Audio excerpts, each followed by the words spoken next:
कांग्रेस के साथ गठबंधन के बारे में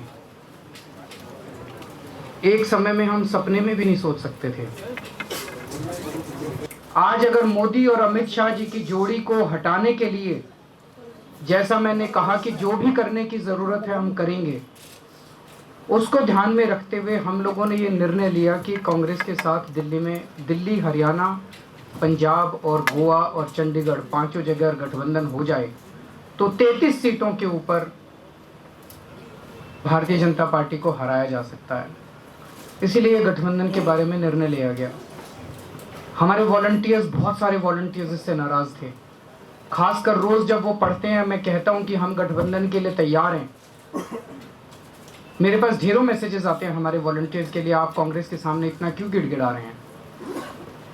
हमने अपने वॉलंटियर्स को समझाया, हमने अपनी पूरी पार्टी को समझाया कि देश के लिए ज़रूरी है, देश के लिए गठबंधन करना ये ज़रूरी है, मोदी और अमित शाह जी की जोड़ी से देश को बचाने के लिए।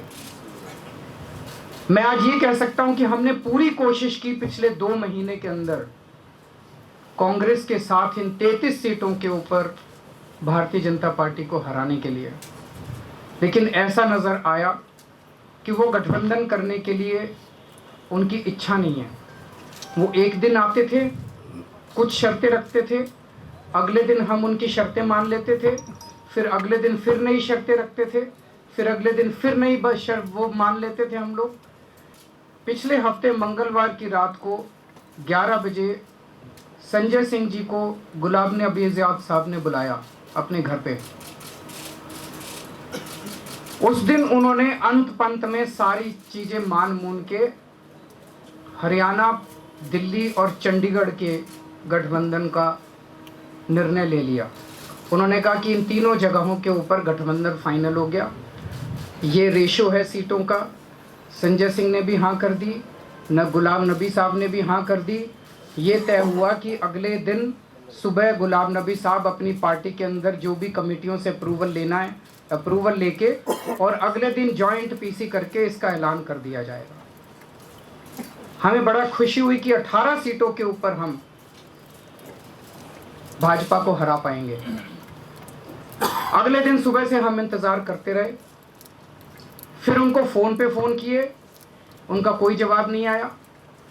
शाम को उनके यहाँ से फ़ोन आया, उन्होंने फिर से अपनी शर्तें बदल दी कि हमें इन शर्तों पे मंजूर नहीं है, इन शर्तों के ऊपर हमें मंजूर है। हम लोगों ने पूरी रात मेहनत करके उन शर्तों को भी कबूल किया और अगले दिन उनको मैसेज भेजा कि ये वाली शर्तें आपकी मंजूर है, अब गठबंधन का ऐलान कर दिया जाए।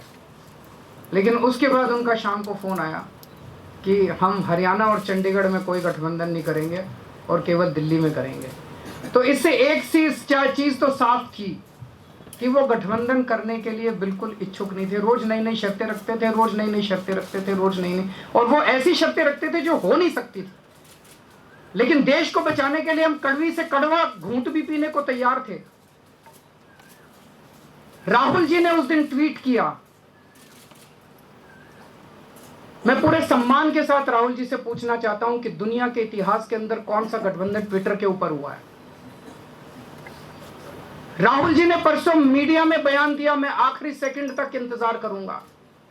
मैं उनसे पूछना चाहता हूं कि अखबारों की सुर्खियों के जरिए दुनिया के इतिहास में कौन सा गठबंधन हुआ है।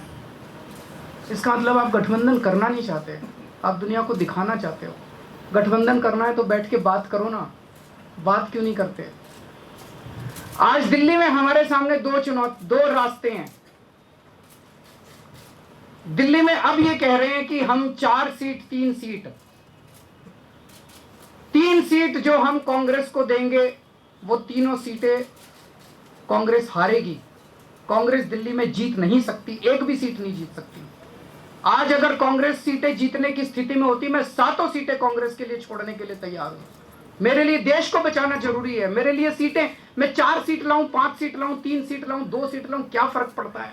आम आदमी पार्टी की 2 सीट 3 सीट से क्या फर्क पड़ता है। हम 7 सीटें छोड़ देंगे अगर कांग्रेस जीत सकती हो। कांग्रेस 1 सीट नहीं जीत सकती। तो ये 4-3 का गठबंधन आम आदमी पार्टी और कांग्रेस के बीच में नहीं होगा। ये 4-3 का गठबंधन बीजेपी के साथ होगा। ये तीनों सीटें बीजेपी को जाएंगी। मैं तीनों सीटें बीजेपी को नहीं दे सकता, मेरी आत्मा नहीं मानती। हमारी आत्मा नहीं मानती कि हम तीनों सीटें बीजेपी को दे दें। हम आज इस पोजीशन के अंदर हैं कि आज 7 सीटों पे आम आदमी पार्टी मेहनत करके हमारे कार्यकर्ताओं की मदद से टक्कर देके 7 सीटों के ऊपर बीजेपी को हरा सकती है। तो मैं 7 सीटों पे लड़के भारतीय जनता पार्टी को 7 सीटों पे हराना चाहूंगा। और मैं दिल्ली के लोगों से अपील करता हूं कि जितने लोग दिल्ली के अंदर मोदी जी को हराना चाहते हैं, वोट को बंटने मत देना। कांग्रेस को एक भी हिंदू वोट नहीं मिल रहा, कोई हिंदू कांग्रेस को वोट नहीं दे रहा, केवल मुसलमानों के अंदर थोड़ा बहुत कंफ्यूजन है। और मुझे पूरी उम्मीद है कांग्रेस ने उत्तर प्रदेश के अंदर भी विपक्ष को हराने की पूरी कोशिश कर रही है। कांग्रेस जगह जगह सपा बसपा के गठबंधन को नुकसान पहुंचा रही है। कांग्रेस वेस्ट बंगाल के अंदर भी नुकसान पहुंचा रही है, कांग्रेस केरला के अंदर भी नुकसान पहुंचा रही है। मुझे नहीं पता कांग्रेस की मंशा क्या है, लेकिन मैं उम्मीद करता हूं कि दिल्ली के सारे हिंदू, मुसलमान, सिख, ईसाई, सभी धर्मों के लोग, सभी जातियों के लोग, जो लोग मोदी और अमित शाह की जोड़ी से दिल्ली को, देश को बचाना चाहते हैं, वो एकजुट होकर आम आदमी पार्टी को सपोर्ट करेंगे।